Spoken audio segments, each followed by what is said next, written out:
Hello and welcome to Tech Deals. Corsair's Carbide 100R Silent Edition. For $50, we have a case that not only does not have any glass or RGB on it, but it doesn't even have a side window. Instead, it has sound dampening material to give you the quietest PC possible. In this video, I'm going to take this out of the box, show you the major features, and talk to you about my experience with building with this case. I currently have an i5 6500 computer built in this exact case. Yes, the Silent Edition. Yes, it really is very quiet. And I'm going to show you what I would put in this if I were building in it today. Now, linked down in the video description will be a variety of links. First of all, this case to both Amazon and Newegg, and the non-Silent Edition, which has a clear plastic window if you're interested in being able to see inside your case, and a link to all of my various case reviews if you're interested in checking out some other cases, full towers, mini towers, and everything in between. First up, a bit of full disclosure. Corsair did not send me this case. I actually bought this case to build another machine in, and it's frankly been sitting on the shelf for a while since they actually have sent me some newer cases. There will be an upcoming review of this Spec 04 case, something new they just released. That's pretty cool. I'll be doing a build in that one. But I did buy this, and the one that I already own that's downstairs with an i5 6500 in runs very well. I will talk about the pros and cons of it, however. There are a couple things I'd like to see improved in it, and we'll take a look and see if those are improved when I do the Spec 04, but for now, let's take this out of the box and take a look at it. The Corsair Carbide 100R Silent Edition has very clean lines. You can see here we have no lights, no RGB, no fancy anything. It is simple, black, and very straightforward. Now, there is one fan in the front, and there are actually air intakes on both sides. Temperatures are not a problem with what should be installed in here. More on that in a minute. But we do have at the top power switch, reset switch, microphone, headphone jacks, and two USB 3.0 ports right on the front. There are also 5¼ inch bays for installing optical drives, breakout boxes, and other items. I have turned the case sideways. This is normally where the window or the glass would be in most cases. There is none on this one. Instead, this is actually a sound dampening pedal. There is sound dampening material inside. I'll show you in just a second. Both sides look exactly the same. There is a ridge here that runs around. It is not very thick. I've talked about this in previous Corsair Carbide cases that some have varying levels of thickness in the bezel. This is fairly slim. It's designed to have a very muted, modern, classic look for either putting on or under your desk without all the bling of modern RGB cases.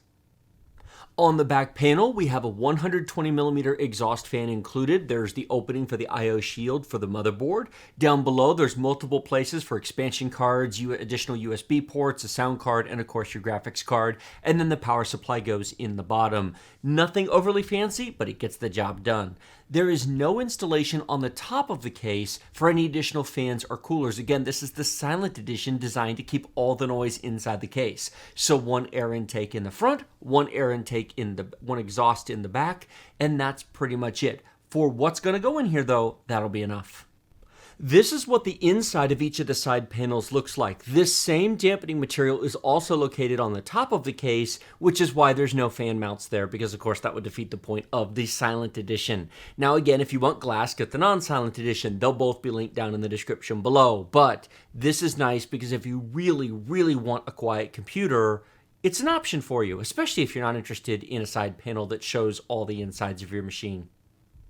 With both panels removed, now you can see inside the case. Again, here are the two 5¼ inch drive bays up top. They are toolless. There's plastic retention units here.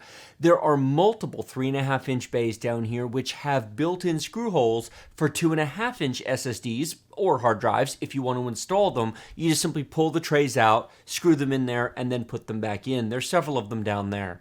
Now, this will take a full-size ATX motherboard. Just be aware it'll be a tight fit because that will go all the way to the bottom to the power supply. A micro ATX will be a really good choice here. It'll leave you room at the bottom of the board for cable management.